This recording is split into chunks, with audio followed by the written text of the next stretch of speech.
Today on Unscripted, police in Florida respond mightily to a woman failing to wear a face mask at a public library. Also, Kristen Wiig delivers the final SNL monologue of 2020. It was terrible, and we must all ask ourselves, why is this woman famous? That question and more will be answered here on RFX. Dance like there's no tomorrow.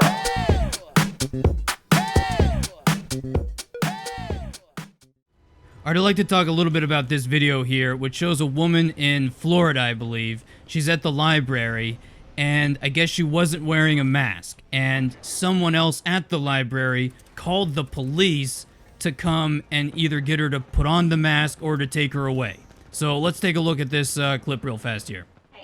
I think it's time for you to wrap up and leave for today. I think coming back another day may be your best option. Because today is not good. Why? Because you've clearly caused a disturbance and there's an issue. No, they just called because I wouldn't put a mask on. I wasn't causing any disturbance. I wasn't raising my voice. I wasn't yelling at anybody. Okay, that's fine. I wasn't. Okay. Today. I'm not trying to... Okay, get your books. You can check out your books and you can leave. Okay?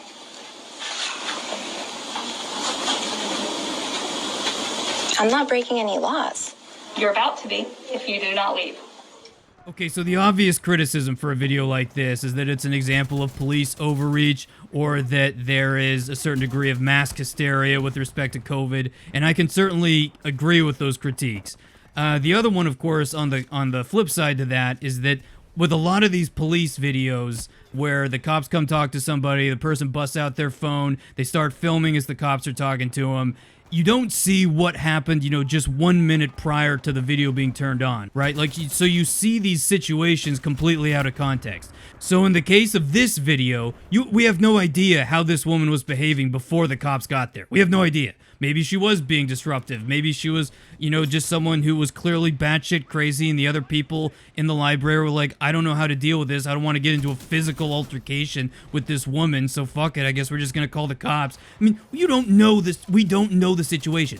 I don't know what it is. And neither does anyone else other than the woman herself and the police who were involved and the other people who were at the library. Only they really know what the situation truly was. The rest of us watching and feeling really strongly one way or the other about it, we don't know. We just don't, because we're looking at a tiny snippet that's most likely out of context. With all that being said, my analysis of this video is going to take a slightly different tack than what most people would talk about. What I would say is that this video is just one of 1,000 million examples that we just don't like each other. Nobody. And I don't mean to say we don't like each other anymore. I'm not talking about the partisan divide in this country between left and right, liberal, conservative, blue state, red state. That's not what I'm talking about. I'm talking about human beings in general. We don't like each other. We don't. Most times when you see strangers out on the street, the best that you can hope for is sort of forced banality. Now, I get it. I understand that I personally am a huge misanthrope. I always have been and always will be. I get it. So my perspective is a little bit skewed in this regard, and I understand that not everybody is quite as negative as I am. I understand that. But just from my own observations, when you're at the store, when you're out anywhere really, most people find other people annoying and stupid and weird. Because in many cases, they are. Go talk to 20 strangers out on the street. You will find that at least 50% of them are weird as fuck. And you know why we don't like each other? Because we're not designed to in the way that we're being forced to right now. Human beings, as far as I understand it, are pack animals, right? Like most of our primate ancestors. We live in small to medium-sized packs. Now, pack animals, they've evolved to have a very different mindset from, let's say, a herd animal like a buffalo. Human beings are pack animals. We're only supposed to know a relatively small number of people. And yet, we force ourselves with things like manners and other things to be congenial with each other, but it's not real. We're not supposed to like each other. You can see that with this cop interacting with this woman. Like, this cop thinks that this woman is just being difficult and stupid and she's annoying, and she's like, just get out of the fucking chair. Just get up. My job is I gotta deal with this shit. You're a problem. I have to deal with it. Just get up. For fuck's sake, you're making my life miserable. Just do it. That's what the cop's thinking. And then the woman, I don't know what she's thinking. If she's for real, and that's a big if, because I think maybe this is a little bit staged because she's filming it. But nevertheless, if she's for real, well then she's going, my God, society's getting so oppressive and these police and I wasn't doing anything. That's what she's thinking. And so she's thinking that the cop's being unreasonable. She thinks that the other people in the library who she's never met before and never will meet again, she thinks they're being stupid and unreasonable. She doesn't like them. They don't like her. The cop doesn't like them. Nobody likes anybody. That's what's going on. We all can't stand each other because we don't know each other. We're all strangers. We've never seen each other before. We'll never see each other again. We're not designed to operate that way. Human beings are not designed to operate that way. We're just not. And yet we're forced to do it anyway. A city with 10 million people? Fuck! You're never gonna see, even a fraction of these people. Anyway, I'm just saying, I don't think people are designed for this. Although that could just be me. Could just be me, because I don't like anybody. But, who knows? Time will tell, I suppose. Moving on to the next story. So I'd like to talk a little bit about Kristen Wiig's opening monologue on SNL recently. So let's just take a quick look at that, and then we'll talk about it here. Glenn, look at me. Okay, my assistant Glenn is here, and I think he knows he's in trouble. Glenn, we're gonna have a meeting tonight. I know it's Christmas, but this isn't working out. Truthfully, being on stage with you is one of my favorite things. Well, me too, buddy. But I noticed that some of the lyrics in your song were incorrect and didn't make any sense. These are the actual real words, okay? Cream-colored ponies and crisp apple strudels, doorbells and sleigh bells and schnitzel with noodles. Whoa, I'm sorry. You have a beautiful singing voice, but those words were crazy. That's not Christmas. That's not cool what you just did. No, it's not okay. No, cream-colored ponies? I'm just gonna say it, that sounds racist. Yes, and I don't know if I'm allowed to agree with you, but I do.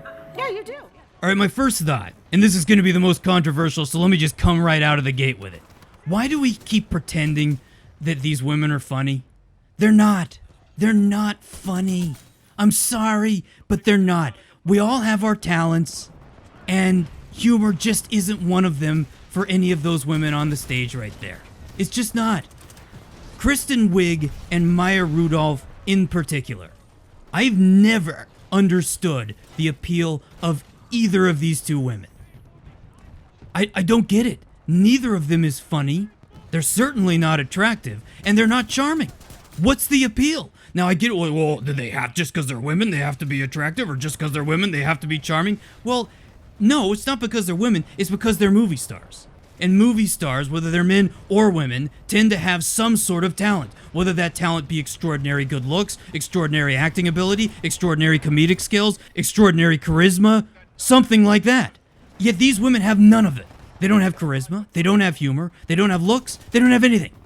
So how are they famous? Now, the only redemption that I could see for someone like Kristen Wiig or Maya Rudolph is that when they're alone at night, they are just as baffled as I am that they're rich and famous. Like, they can't understand it. They're like, wait, I don't get it. Why is this happening to me? But if the opposite is true, if when they're lying awake at night, they're thinking, I deserve everything that I've got. That $1 million paycheck I just got in the mail, I deserve the shit out of that. I do, because I'm worth it. I am that talented and funny. If that's what they're thinking, that infuriates me beyond words. I don't know why it does, but there's something about seeing aggressively mediocre people succeed to such a degree and then in their minds believe that their success is earned. There's something agonizing about that. Maybe it's just me that thinks that way. Like, don't get me wrong, when I see a Hollywood actor or actress who's genuinely talented, whether in terms of their acting ability or their comedic skills or whatever else it is, then I'm like, great, they deserve it. And I hope they get more roles. I hope they get paid more money. They're fucking awesome. I love them. I'm a huge fan. But sometimes there's people like them when you're thinking, Why do we need to keep pretending that these people are funny? Who sees Maya Rudolph in anything, whether it's a TV show or a movie, and says, yes, yes, I love Maya Rudolph. I could just watch her all day. Who thinks that? Because if you're a Hollywood movie star and you're getting paid, whether it's hundreds of thousands of dollars per project or millions per project, you need to have large numbers of people who are genuinely excited to see you, because that's your worth. You draw people to the box office with your talents, whether it's your charisma or your humor or your beauty or whatever it is, and that applies to both men and women. That's why you're a star. That's why you get paid the big bucks, because you draw people in. So who is Maya Rudolph drawing to the theaters? Who is saying, you know, that movie doesn't look that good, but Maya Rudolph's in it, so, man, I'll give it a shot. Yeah, I'll give it a shot. I'll check that out. Yeah, it's got Maya Rudolph. You can't go wrong with that. Boy, is she funny. Nobody's thinking that. Nobody. And the same with Kristen Wiig. Who thinks that? Who's thinking, oh, Kristen Wiig's in it? I bet it's gonna be fucking hilarious. Nobody's thinking that. Nobody. So why are they getting paid all this money? Why are they hosting SNL? Why is everyone pretending that these two numbskulls are funny or talented? I don't understand it. And it should bother everyone. But for some reason it doesn't. And for some reason we all just pretend that, oh yeah, she's funny, she's great. No, she's not. No, she's not. Objectively speaking, she's not funny or good at acting or anything else. So why is she there? Why? Just something to think about. Okay, I think that does it for today, everybody. If you liked the video, or if you hated it, be sure to like, dislike, share, and subscribe. It would all help. Until then, catch you next time, everybody. Bye-bye.